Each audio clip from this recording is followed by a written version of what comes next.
ഗാനത്തോടെയാണ് കർണാടക സംഗീതങ്ങൾ ആരംഭിക്കുന്നത്. ഞാൻ ഇവിടെ ഇരുന്നപ്പോൾ എന്തുമാത്രം ഗുരുക്കന്മാരാണ്, എന്തുമാത്രം മഹാന്മാരാണ്. നിങ്ങളെല്ലാവരെയും നമിക്കുകയാണ്. എൻ്റെ മനസ്സിൽ തെളിഞ്ഞു നിന്നതാണ്. വേണുഗോപാൽ സാറ് ഇവിടെ മധ്യ നിൽക്കുന്നത് കാണുന്നു. നിങ്ങളുടെ പ്രിയപ്പെട്ട മിനി രാധാമണി. എനിക്ക് വളരെ കുറച്ച് ആളുകളെ SUCയിലെ ആളുകളെ അറിയത്തുള്ളൂ. ആദ്യമായി രാധാമണി എൻ്റെ ഓഫീസും. അപ്പോൾ എൻ്റെ സെക്രട്ടറി ഒരു ഗീത എന്ന് പറഞ്ഞൊരു പെണ്ണുണ്ട്. അവൾ പറഞ്ഞു, ഒരു നക്സലേറ്റ് പുറത്തു വന്നപ്പോൾ സാറിനെ കാണാൻ. കാരണം പണ്ടൊക്കെ SUCയെ കുറിച്ച് സാധാരണ ജനങ്ങളുടെ ചിന്ത അതായത് കഴുത്ത് വെട്ടുന്ന തീവ്രവാദികളെന്നായിരുന്നു ധരിച്ചിരുന്നത്. ഞാനൊരു രാഷ്ട്രീയ പാർട്ടിയിലുള്ള ആളല്ല. പുറത്ത് നിൽക്കുന്ന ഒരാളിൻ്റെ വാക്കുകളായിട്ട് മാത്രമേ എനിക്ക് കാണാൻ സാധിക്കൂ. പക്ഷെ പിന്നീട് ഞാൻ ഈ രാധാമണിയോടൊക്കെ ആദ്യകാലത്ത് സംസാരിച്ചപ്പോൾ പേടിച്ചാണ് ഞാൻ സംസാരിച്ചിരുന്നത്. കാരണം രാത്രിയിൽ ഇവർ വേറെ ആളുകളെ കൊണ്ടുവന്നിട്ട് ഞങ്ങളെപ്പോലെയുള്ള ബൂർഷകളുടെ തലവെട്ടികളെ മതിലെ കൊണ്ട് വെക്കും. ഇതൊക്കെയായിരുന്നു എൻ്റെ മനസ്സിലുണ്ടായിരുന്ന ഭയം. പക്ഷെ പിന്നീട് ഇവരുടെ വ്യക്തി ജീവിതത്തിലൊക്കെ അടുത്തടുത്ത് വന്നപ്പോൾ ഇവരെല്ലാം ഗുരുക്കന്മാരാണ്. ഞാൻ 2 ദിവസം മുമ്പ് രാധാമണിയോട് പറഞ്ഞു, ഫോൺ വിളിച്ച് പറഞ്ഞു, നിങ്ങൾ ചോദിച്ചു നോക്കും, നിങ്ങളെപ്പോലെയുള്ള ആളുകളൊക്കെ മരിച്ചു കഴിഞ്ഞാൽ ഈ ഭൂമി അന്ധകാരത്തിലായി പോകത്തില്ലേ? ഈ മിനിയൊക്കെ വരുമ്പോൾ കഴിഞ്ഞ പ്രാവശ്യം മിനിയും രാധാമണി എൻ്റെ വീട്ടിൽ വന്നിരുന്നു. ഞങ്ങൾ കുറേ നേരം സംസാരിച്ചു. പുറത്ത് നിൽക്കുന്ന ആളുകളാണ്. പക്ഷെ ഇത് ഞങ്ങളെ വല്ലാതെ ആകർഷിക്കുക.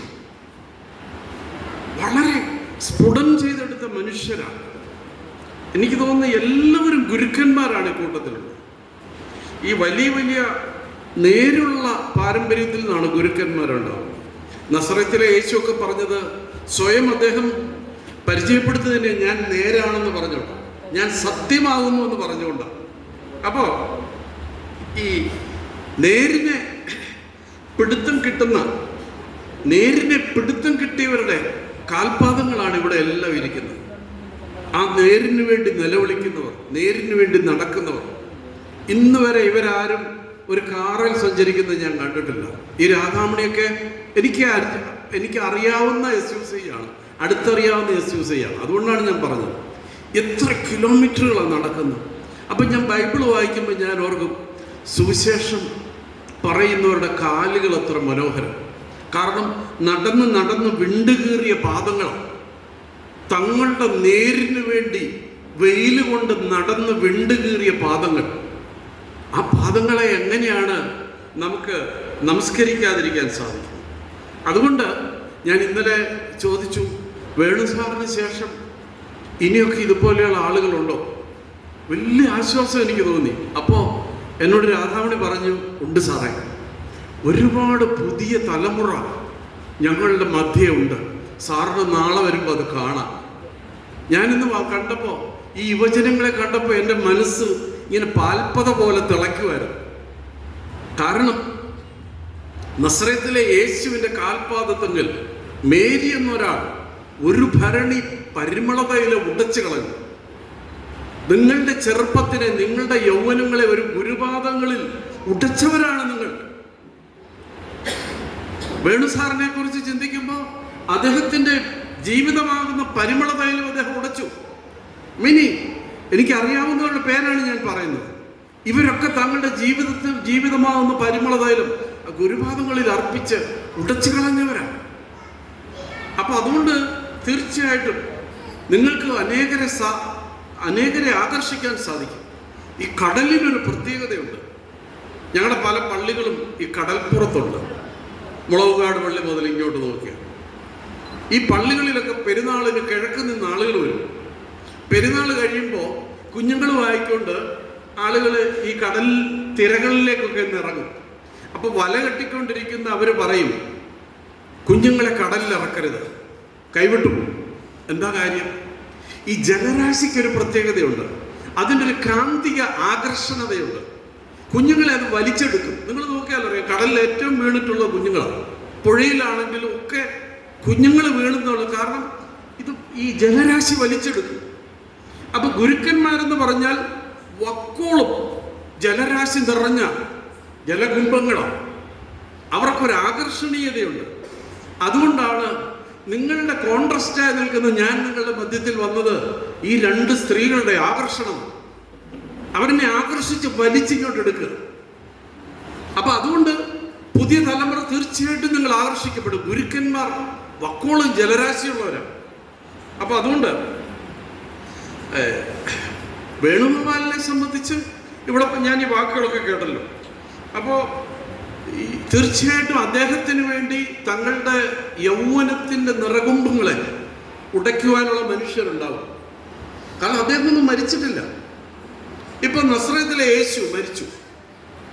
നിങ്ങൾ ലോകം മുഴുവൻ എണ്ണി നോക്കിക്കുക, എത്ര ലക്ഷം യൗവനങ്ങളാണ് തങ്ങളുടെ യൗവനങ്ങളെ ആ ഗുരുവിന് വേണ്ടി നിവേദിക്കുന്നവർ.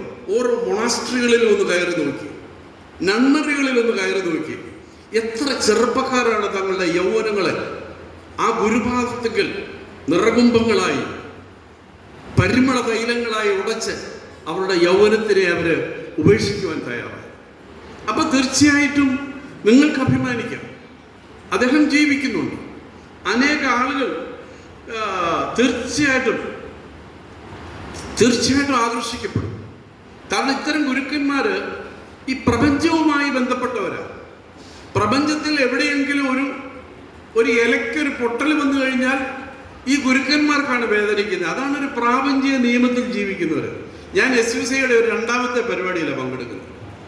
ആദ്യത്തേത് ഇവരറിയാതെ പങ്കെടുക്കുക. ഞാൻ കോട്ടയത്തു നിന്ന് തിരുവല്ലയ്ക്ക് വൈകിട്ട് പോകുമ്പോൾ ചങ്ങനാശ്ശേരിയിൽ ഈ മിനിയുണ്ട്, രാധാമണിയുണ്ട്, ഇവർ രണ്ടുപേരെ എനിക്ക് അറിയാവുന്നത് നിങ്ങളുടെ പാർട്ടിയിൽ. ഇവരൊക്കെ നിന്ന് ഭയങ്കരമായിട്ട് പ്രസംഗിച്ചുകൊണ്ടിരിക്കുക. ഇപ്പം ഞാൻ ഡ്രൈവറോട് ഒന്ന് വണ്ടി ഒന്ന് ഒതുക്കി എന്താ ഇവർ പറയുന്നതെന്ന് കേൾക്കാം. അപ്പോൾ വണ്ടി ഒതുക്കി ഞാൻ ഇറങ്ങി സാധാരണ അവിടുത്തെ ജനങ്ങളുടെ ഇടയിൽ മധ്യേ പോയി നിന്ന് ഞാൻ പുറത്തു നിന്ന് ഒരാളിൻ്റെ SUCയെ കുറിച്ചുള്ളൊരു കാഴ്ചപ്പാടാണ് പറയുന്നത് കേട്ടോ. ഞാനൊരു പാർട്ടിക്കാരനൊന്നുമല്ല. അപ്പം ഞാനത് ശ്രദ്ധിച്ചപ്പോൾ ഡൽഹിയിൽ ഒരു അതിജീവിതയുടെക്കെതിരായിട്ടുള്ള പ്രക്ഷോഭമാണ് നടത്തുന്നത്. ഒരു പെൺകുട്ടിയെ ബസ്സിനകത്ത് വെച്ച് ക്രൂരമായി കൊലപ്പെടുത്തിയ ഒരു വിഷയം. ആ സമയത്താണ് നിങ്ങൾ ചങ്ങനാശ്ശേരിയിൽ ഒരു മീറ്റിംഗ് നടത്തിയ പ്രൈവറ്റ് ബസ് സ്റ്റാൻഡിൻ്റെ അടുത്ത്. അപ്പോൾ എൻ്റെ മനസ്സിലുണ്ടായത് ഒരു പ്രാപഞ്ചിക ലോകത്തിനെ തന്നെ ഒരു കോസ്മിക് വെബ് എന്നാണ് പറയുന്നത്. ഒരു എട്ടുകാലി വലയുടെ ഏതെങ്കിലും ഒരു ഭാഗം നമുക്ക് അടർത്തിയെടുക്കാൻ പറ്റത്തില്ല. അത് തൊട്ടാൽ അത് മുഴുവൻ പ്രതിധ്വനിക്കും. നമ്മൾ ഇറങ്ങിപ്പോകുമ്പോൾ ആ മാവിൻ്റെ ഇലയൊന്ന് മുറിച്ചാൽ നക്ഷത്രങ്ങളിൽ പോലും അതിൻ്റെ പ്രതിധ്വനി ഉണ്ടാവും. കാരണം ഇതൊരു കോസ്മിക് വെബാണ്, എല്ലാം പരസ്പര പൂരകങ്ങളാണ്. അപ്പം എവിടെയെങ്കിലും ആർക്കെങ്കിലും ഒരു പരിക്കേറ്റാൽ ആ അടി കൊണ്ടത് എൻ്റെ തോളിലാണെന്ന് വിശ്വസിക്കുന്ന ഗുരുക്കന്മാർ നിങ്ങൾക്കുള്ളിടത്തോളം കാലം നിങ്ങൾക്ക് ഭയപ്പെടേണ്ട ആവശ്യമില്ല. എനിക്ക് നിങ്ങളുടെ പാർട്ടിയുടെ ആ ധാർമ്മിക അതിൻ്റെ അന്തർധാരകളെയും അതിൻ്റെ അടിത്തട്ടിലുള്ള നിയമങ്ങളെ ഒന്നും എനിക്കറിഞ്ഞുകൂടാ. പക്ഷെ നല്ല മനുഷ്യരാണ്. ലോകത്തിൽ ആർക്ക് പരിക്കേറ്റാലും ആ പരിക്ക് എൻ്റെ നെഞ്ചത്താണ് കൊണ്ടതെന്ന് വിശ്വസിക്കുന്ന ആളുകൾ നേതൃത്വം കൊടുക്കുന്ന അവരെ പരിചയമുള്ള ഒരു പാർട്ടിയാണിത്. അത് പരിശീലിപ്പിച്ചത് വേണു സാറിനെ പോലെയുള്ള ഗുരുക്കന്മാർ. ഈ ചെറിയൊരു കാര്യം കൂടെ പറഞ്ഞ് ഞാൻ അവസാനിപ്പിക്കാം, നിങ്ങളുടെ സമയം എനിക്ക് എടുക്കാനൊക്കത്തില്ല. കോഴിക്കോട്ടൊരു രീതിയുണ്ട്.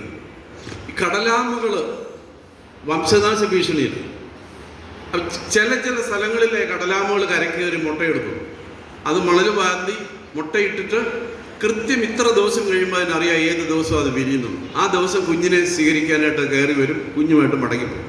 പക്ഷെ മനുഷ്യൻ ആർത്തി മൂത്തിട്ട് ഏതോ ഒരു മനുഷ്യൻ പറഞ്ഞു കടലാമ മുട്ട തിന്നാൻ നല്ലതാണ്, മനുഷ്യന് കുതിരശക്തി കിട്ടും. അതുകൂടെ കേട്ടാൽ പിന്നെ പറയുകയും വേണ്ടല്ലോ. അപ്പൊ കടലാമ മുട്ടയ്ക്ക് വേണ്ടി മനുഷ്യരിങ്ങനെ പാഞ്ഞു കിടക്കുക. ഇത് മാന്താൻ ഒടുവിൽ കോഴിക്കോട്ടെ കുറെ ചെറുപ്പക്കാർ മാധ്യമങ്ങളിലൊക്കെ ഉണ്ടായിരുന്നു. അവർ രാത്രി കാലങ്ങളിലും പകലും ചേണായിട്ട് കാവലിരിക്കുക, കടലാമ മുട്ടയ്ക്ക് കാവലിരിക്കുക. അവ ആരും പെറുക്കിക്കൊണ്ട് പോകാതിരിക്കുക. കാരണം ഒരു കടലാമയുടെ കുഞ്ഞിനെ കൊല്ലുമ്പോൾ അതിൻ്റെ മുട്ട പെറുക്കി തിന്നുമ്പോൾ ഇവരുടെ നെഞ്ച് പൊളയുക. ഇങ്ങനെയുള്ള നന്മയുടെ പര്യായമായ ആളുകൾ ഒരുപാട് ഈ ലോകത്തുണ്ട്, ഇപ്പോഴും ഉണ്ട്.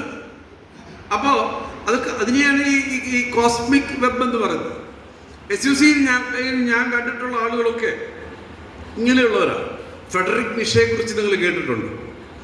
അദ്ദേഹം ഉന്മാദിയായിപ്പോയി. കാര്യം എന്താ, ടൂറിനിൽ വെച്ച് അദ്ദേഹം നോക്കി നിൽക്കുമ്പോൾ ഒരു കുതിരയെ ഇങ്ങനെ കുതിരക്കാരൻ ചാട്ടവാറ് കൊണ്ട് അടിക്കുക. ഈ അടി കണ്ടിട്ട് അയാൾക്ക് സഹിക്ക വയ്യാതെ അയാൾ ഓട്ടിച്ചെന്ന് ഇതിനകത്ത് ഇടയിൽ നിന്നു. അടി നിഷ ഏറ്റെടുത്തു. കുതിരക്കാരനുമായി ഇദ്ദേഹം തർക്കത്തിലായി. ഒടുവിൽ പോലീസ് പിടിച്ചു. അതായത് 11 വർഷക്കാലം പിന്നീട് അദ്ദേഹം ഉന്മാദാവസ്ഥയിലായി. നിങ്ങളെ കാണുമ്പോൾ ചിലർ പറയും ഇവർക്ക് ഭ്രാന്താണ്, ഉന്മാദമാണ്. ഈ ഭ്രാന്തിനകത്ത് ഒരു നേരുണ്ട്. അല്ലെങ്കിൽ വെയിലും കൊണ്ട് ഈ രാമണിക്ക് ഇങ്ങനെ നടക്കേണ്ട കാര്യമുണ്ടോ എന്ന് എന്നെ സാറേ, എൻ്റെ ഡ്രൈവർ അടുത്ത സ്ഥലത്തോട് ചോദിക്കും. ഈ വെയിലും കൊണ്ടിട്ട് ഈ പാമ്പുകൾ എന്തിനു മാത്രം നടപ്പാതാണ്. നിങ്ങളുടെയൊക്കെ സ്ഥിതി ഇതാണ്. പക്ഷെ ആ ഉന്മാദത്തിനകത്തൊരു നേരുണ്ട്. അവരാണ് ഗുരുക്കന്മാർ. നിഷ 11 വർഷം അസൈലത്തിലായിരുന്നു. ഈ ശരണാലയമെന്നോ ഒക്കെ വേണമെങ്കിൽ പറയാം. അങ്ങനെയുള്ള ആളുകളെ ചികിത്സിക്കുന്ന സ്ഥലത്താണ്. സമൂഹം വിധി എഴുതി നിഷയ്ക്ക് വട്ടാണ്. ആ വട്ടെന്ന് പറയുന്നത് അദ്ദേഹത്തിൻ്റെ ഉന്മാദമാണ്. കുതിരയെ അകാരണമായി അടിച്ചപ്പോൾ കുതിരക്കേറ്റ അടി തൻ്റെ നെഞ്ചിലാ കൊള്ളുന്നതെന്നുള്ള ചിന്ത ആ മനുഷ്യനിലുണ്ടായി. കാരണം ലോകം മുഴുവൻ ഭ്രാന്തന്മാരെ കൊണ്ട് നിറയുമ്പോൾ ഭ്രാന്തില്ലാത്തവരെ മറ്റൊരു ഭ്രാന്തനെ വിളിക്കുകയുള്ളൂ. അതുകൊണ്ട് നിങ്ങൾ കൊള്ളുന്ന വെയിലും നിങ്ങൾ നടന്ന് നിങ്ങളുടെ കാൽപാദങ്ങൾ മുറിവേൽക്കുകയും വിണ്ടുകീറുകയും ചെയ്യുമ്പോൾ തീർച്ചയായും അതൊരു പാഴ്വേലയല്ല. അത് ചരിത്രം തീർച്ചയായും സ്മരിക്കും. എല്ലാവരുടെയുമാണെന്ന് ചിന്തിക്കുന്ന ആ വെളിച്ചം കിട്ടിയവർക്ക് നിങ്ങളെപ്പോലെ അല്ലാതെ ജീവിക്കാനാവില്ല എന്ന് ഈ 60-ാം വയസ്സിൽ 64-ാം വയസ്സിൽ ഞാൻ തിരിച്ചറിഞ്ഞു. എല്ലാവരുടേതുമാണെന്നുള്ള വെളിച്ചം കിട്ടിയവർക്ക് ഒരു SUCI-കാരനായി മാത്രമേ ജീവിക്കാൻ പറ്റുകയുള്ളൂ. അവരെ നിങ്ങൾക്ക് ഉന്മാദി എന്ന് വിളിക്കാം, ഭ്രാന്തരെന്ന് വിളിക്കാം. ഒരിക്കലും ജയിക്കാത്ത ഞാൻ ഈ മിനി എത്ര പ്രാവശ്യം കളിയാക്കി. ഈ പ്രാവശ്യം മിനി വന്നപ്പോൾ ഞാൻ ചോദിച്ചു എത്ര സീറ്റ് മത്സരിക്കുന്നുണ്ട്. അപ്പം മിനി പറഞ്ഞു 160. അപ്പം ഞാൻ പറഞ്ഞു മിനി അപ്പം ഈ പ്രാവശ്യം നമുക്ക് ഇന്ത്യ ഭരിക്കാനൊക്കത്തില്ലല്ലോ. അപ്പം മിനി എന്നോട് നല്ല പ്രതിപക്ഷമാകാമല്ലോ പറ്റുമല്ലോ സാറേ. എന്തൊരു ഡിറ്റർമിനേഷൻ ആ വാക്കുകൾക്കകത്ത്. ആ കാലിൽ തൊട്ട് എനിക്ക് നമസ്കരിക്കാൻ തോന്നി. കാരണം ഒരു സിംഹം ഇരപിടിക്കുന്നത് ഒരു 40 തവണയെങ്കിലും അറ്റംപ്റ്റ് ചെയ്തിട്ടാണ്. അപ്പം 39 തവണയും പരാജയപ്പെട്ട് 40-ാം തവണയാണ് അതിനൊരു ഇരയെ കിട്ടുന്നത്. അതിനർത്ഥം 39 തവണ അത് ഇരപിടിച്ച് പരാജയപ്പെട്ടു പോയത് ഒരു നഷ്ടമായിട്ട് അതിനെ കണക്കാക്കാനാവില്ല. ആ 39 ചേർന്നിട്ടാണ് 40-ലെ വിജയം. ഇപ്പൊ നിങ്ങൾക്ക് കേരളത്തിൽ രാഷ്ട്രീയം എന്ന് പറഞ്ഞാൽ കലുഷിതമായിരിക്കും. രാഷ്ട്രീയക്കാരെന്ന് പറഞ്ഞു കഴിഞ്ഞാൽ കാർക്കിച്ച് തുപ്പുന്ന ഒരു സ്ഥിതി വിശേഷം കേരളത്തിലായിരിക്കുക. ഈ ഒരു സാഹചര്യത്തിൽ നേരിൻ്റെ വക്താക്കൾക്ക്, ഗുരുക്കന്മാരായി നടന്ന് കാലിലും മുറിവേറ്റവർക്ക് വലിയൊരു സാധ്യത കാത്തിരിക്കുക. നിങ്ങൾ എത്ര തവണ തോറ്റിട്ടുണ്ടെങ്കിലും ആ തോൽവിയുടെ ഇവിടെ ചേർത്തിട്ടുള്ള ഒരു വിജയം നിങ്ങൾക്കായി കാത്തിരിക്കുക. എനിക്കതിൻ്റെ രാഷ്ട്രീയ വശങ്ങളൊന്നും അറിഞ്ഞുകൂടാ. അതുകൊണ്ട് തീർച്ചയായും ഞങ്ങളൊക്കെ പ്രാർത്ഥിക്കുന്നു, നിങ്ങളെപ്പോലെയുള്ള നന്മയുള്ള മനുഷ്യർ ഇനിയും ഉണ്ടാവട്ടെ. തോൽവിക്കൊരു ലാവണ്യമുണ്ട്, തോൽവിക്കൊരു ഭംഗിയുണ്ട്. നമ്മുടെ രാജ്യത്തിൻ്റെ കഥ തന്നെ, കേരളത്തിൻ്റെ കഥ തന്നെ ഒരു തോൽവിയുടെ കഥയല്ലേ. ഒരു മനുഷ്യൻ വരുന്നു, താൻ ഇത്തിരി മണ്ണ് ചോദിക്കുന്നു, ആവശ്യമുള്ളത് അളന്നെടുത്തോളാൻ പറയുന്നു. ഒടുവിൽ ദാനം കൊടുത്തവനെ കൂടി ചവിട്ടി പാതാളത്തിലേക്ക് താക്കുന്നു. ആ ഒറ്റ കാരണത്താൽ ആ പാതാളത്തിലേക്ക് താഴ്ന്നു പോയവനെ എല്ലാ വർഷവും നമ്മൾ സ്മരിക്കുന്നു. ഈ എല്ലാ ഓണത്തിനും നമ്മൾ പറയുന്നു ഇനി കൂടുതൽ നന്മയുണ്ടാവട്ടെ. തോൽവിയുടെ കഥയാണ്. എവിടൊക്കെ ആരൊക്കെ നന്മയ്ക്ക് വേണ്ടി നിലനിന്ന് തോറ്റിട്ടുണ്ടോ ആ തോൽവികൾക്കകത്തെല്ലാം ഒരു ഉണ്മയുണ്ട്, ആ തോൽവികൾക്കൊരു സൗന്ദര്യമുണ്ട്. അതുകൊണ്ട് നിങ്ങളുടെ സത്യത്തിന് വേണ്ടി നിലകൊള്ളുക, സത്യത്തിന് വേണ്ടിയുള്ള, നേരിന് വേണ്ടിയുള്ള നിങ്ങളുടെ ജൈത്രയാത്രയും നമ്മളോടൊപ്പം സജീവമായി ജീവിക്കുന്നത്. ഞാൻ മരണാനന്തര ജീവിതത്തിലൊക്കെ വിശ്വസിക്കുന്ന ഒരാളാണ്. ഞാൻ പറഞ്ഞല്ലോ, നിങ്ങളുടെ കോൺട്രസ്റ്റിൽ നിന്ന് വന്ന ഒരാളാണ്. അതുകൊണ്ട് തീർച്ചയായിട്ടും അദ്ദേഹത്തിൻ്റെ അനുഗ്രഹവും അദ്ദേഹം കാട്ടിത്തന്ന പാതയും നിങ്ങൾക്ക് നല്ലതായി തീരട്ടെ. അദ്ദേഹം കാട്ടിത്തന്ന ആ നേരിൻ്റെ വഴിയിൽ നിങ്ങളുടെ ജീവിതത്തിൻ്റെ പരിമള കുംഭങ്ങളെ ഉടച്ച് അർപ്പിച്ച്, നിങ്ങളുടെ യൗവനങ്ങളെ ആ കാൽപാദത്തിൽ ഉടച്ചർപ്പിച്ച് കൂടുതൽ യുവജനങ്ങൾ ഇതിലേക്ക് ആകർഷിക്കട്ടെ. നിങ്ങളുടെ നേര് എന്നും ജയിക്കട്ടെ. എന്ന് പ്രാർത്ഥിക്കുന്നു. വേണുഗോപാൽ സാറിന് ആദരാഞ്ജലികൾ അർപ്പിക്കുന്നു. ആമേൻ.